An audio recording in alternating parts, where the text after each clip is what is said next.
Twal, apo mer Alturu, apo luak duju ma Acholi Justice Forum, ki luak ma Acholi duju, nia Tony Omal. Tin nino dua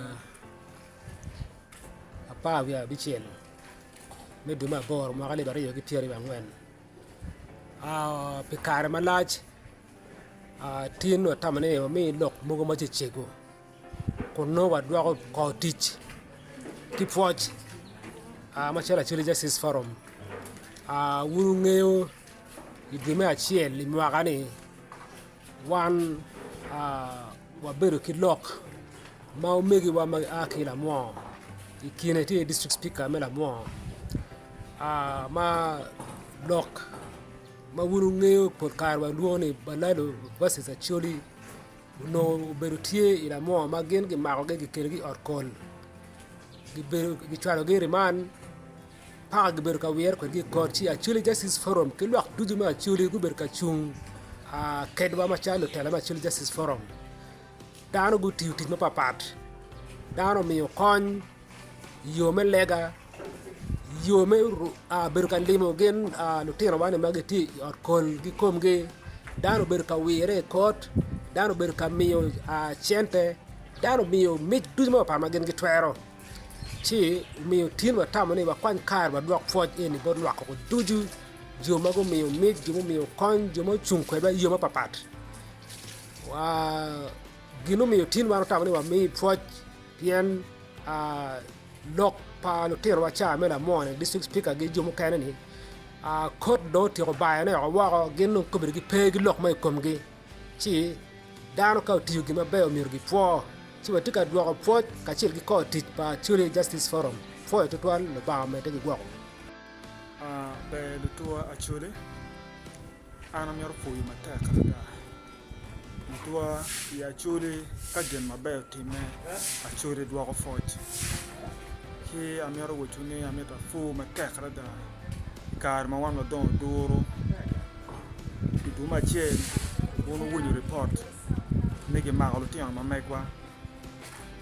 ilokum Balaalo must go kimago dano ma chalo speaker me Lamwo kimago district chairman me Lamwo kimago dano ma chalo kajik gi Joyce councilor me nimu ki ada utak pala church won kom en povur arkol en ge kwanye ya gony ma gidwon police bond dong tiang ma megwa gen ku mete ki beru ka beru i arkol ki ma chalo dana ka dana ma megetie ya rem ma chalo buj yin tayra ma ling ki wa winyo bila pa mera la dit tono mal ma eno ko bila ki yung pala back wa beru ka winyo bila ki Lamwo pe lok palo tiang wa o mi o ma chalo ka Acholi wana ka ti ka maleng wa no ni pu wa ro ling no tiang wa dano chan kit eni pen petingare mo peti da tela mo mano kati la ko lok market eni ki ya yom ne yudur mo wadon Acholi ku kati ikire ye dana chiel ma en tie Balaalo agent ma en o kela dot tiga tigi Balaalo me kela dot kom tiano wa family members gi bana ko mi okon ken go wala ko lok eni gen peke chwaro nya gi tiga chero gi tiga nya gi tiga ngak pien ka ine luene kum ka ma mere me chwa ko Balaalo me chwa ko rok mo kene no perwate kia met nya fowo ko bere chani no tian wa ko bere dong gite free ki bolu lok ma megyo ki non e lok baba lok ma pero mo ko lok mo ma be tero tuch ka ine chiar ba gang pa speaker ge kuya wa nyik diang mo pere nyiki mo wer pere et lok ma ge kilometro be lok me fetiana kia meta fowo churi ka la ko mete ke ko ni mo da ko robila ngono pore ye ana foi matek ya yompiru apo lutela me Lamwo magi mago gi ngato mago go bedo me magi luoni Victoria ma no en tika gwa ko de pe Balaalo tien ni dien ma en tika gwa ko ne dien ma karumia beach ma dien ni ka go don poro gi chamo poti ariyo nya dek gi tiyo ko ne na chiel chi dano ber ka kelo ko wa wang pi mano dano di tiyo ko le ken gang dongi gen ko diang e mar yo mo daro woro kare gi chela ko wen LC1 go temo nok di ma ko ge ke buch kaga temo nok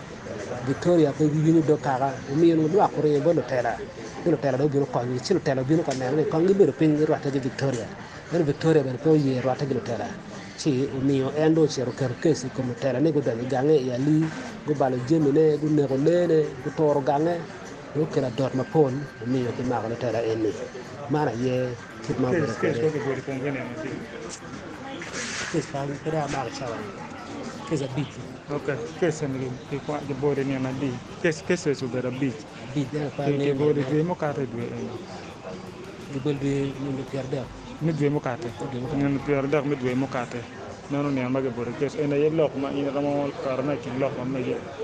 afol mata